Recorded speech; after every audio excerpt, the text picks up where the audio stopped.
Today's review is for a hot sauce that was originally created in Australia back in the late 90s, and it was known as Mad Wombat hot sauce. This is my review for Mad Cow hot sauce.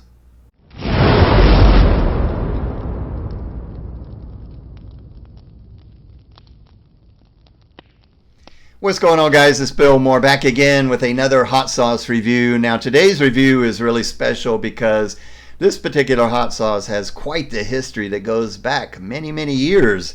This is my review for Mad Cow hot sauce. Now, this is a gourmet Northwest Pennsylvania hot pepper sauce, and it says right down the front that utter insanity. All right, check that out. So Mad Cow might be pretty darn hot. And it says right here on the side of the bottle, where flavor and heat meet, a hotsome addition to chili, soups, stews, pizza, wings, and more, and can also be used on annoying guests and unfaithful partners. So keep that in mind, okay? And the heat level on this one is seriously, that stuff's hot. Right down here. Okay.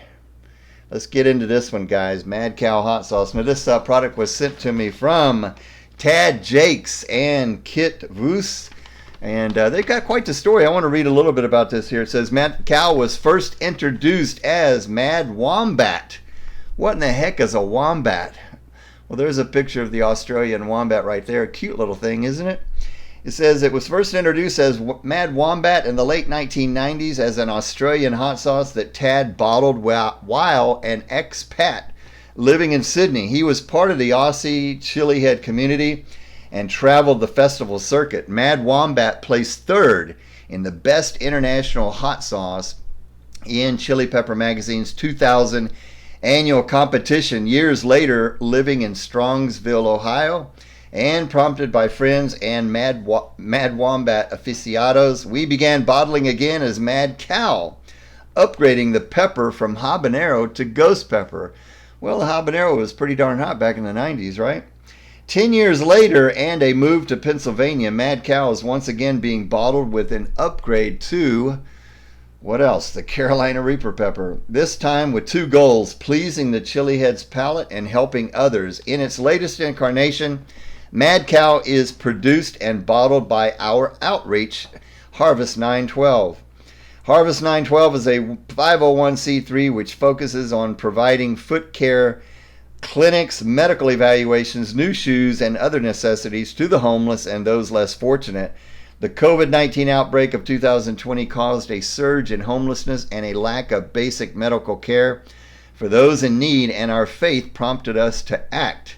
And they say their goal for 2021 is to purchase a bus outfitted as a mobile foot clinic staffed with a podiatrist, support team, and inventory, allowing us the mobility to bring our clinics and outreach to those in need in surrounding areas. And 100% of profits from sales go to Harvest 912. That is awesome. Now, they have a really cool story of how they got the name. They say here in late September 2020 that Tad and Kit had noticed a homeless man sitting on the side of the road, and they noticed that he only had one shoe. And they didn't have any cash, and so they just kind of felt led to go buy him a pair of shoes and some socks. And when they got to the store, they're looking at the boxes, and they realized, we don't even know what size shoe he wears. And then they believed that the Holy Spirit spoke to them and said 9.5. And when they got back and gave the box to the guy, he said, "That's my size." And that is just awesome. So maybe that's why it's called Harvest 9.5. 912. All right, well, let's go ahead and get into this one, guys. I want to go ahead and read the ingredients. I'm going to have to do it from my phone because these ingredients are a little bit too small. And let me get it pulled up here. Sodium is only 25 milligrams, but we start off with water, vinegar, tomatoes, and then we have capsicum. Now, I did verify that capsicum does mean bell peppers in this case. It's an Australian term. When it says capsicum, that's not referring to pepper extract, but it's referring to bell peppers. And then we have, and that's a good thing, right? And then we have Carolina Reaper pepper, onion, garlic, sesame oil. I thought that was interesting. Salt, spices, citric acid. And it says here that there's no preservatives, no artificial colors or flavorings. and refrigerate after opening. Now this has got a nice consistency to it. It's not too thick, and it's certainly not vinegary thin, but it's got a nice rich color to it. So this has got to be a tomato, onion, and garlic based hot sauce, right? And I just love that. So let's go ahead and check out the aroma. It's got a nice savory aroma to it. Definitely smells spicy, but really picking up on that flavor combination, very savory, the tomatoes, the onions, and the garlic. And I think the sesame oil, which we use a lot here in the Moore household, so I'm very familiar with the aroma and the flavor of sesame oil.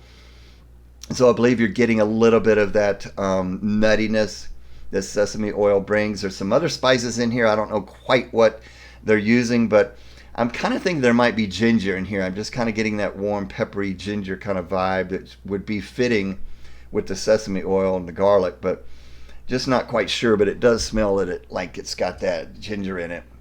All right, here's what we're doing. Let's do a spoonful, just a little bit, because this stuff might be pretty hot. All right, here we go with Mad Cow. Woo!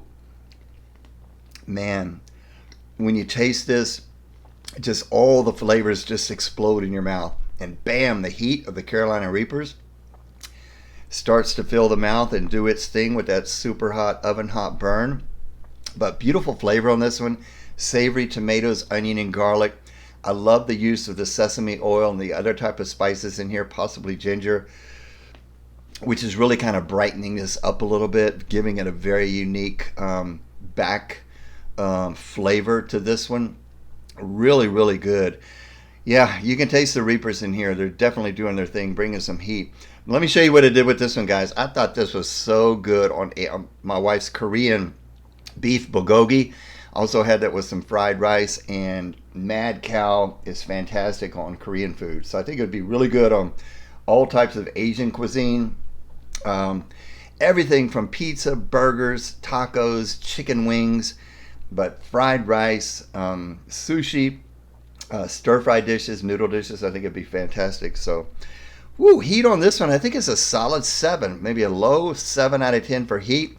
It's bringing that really strong Carolina Reaper burn, but it doesn't take away from the beautiful combination of flavors that are in this sauce with that combination of tomatoes, onion, garlic, sesame oil. The bell peppers were doing their savory thing. So really, really delicious, but pretty darn spicy. So this one's not for the kiddies. This one is pretty darn spicy.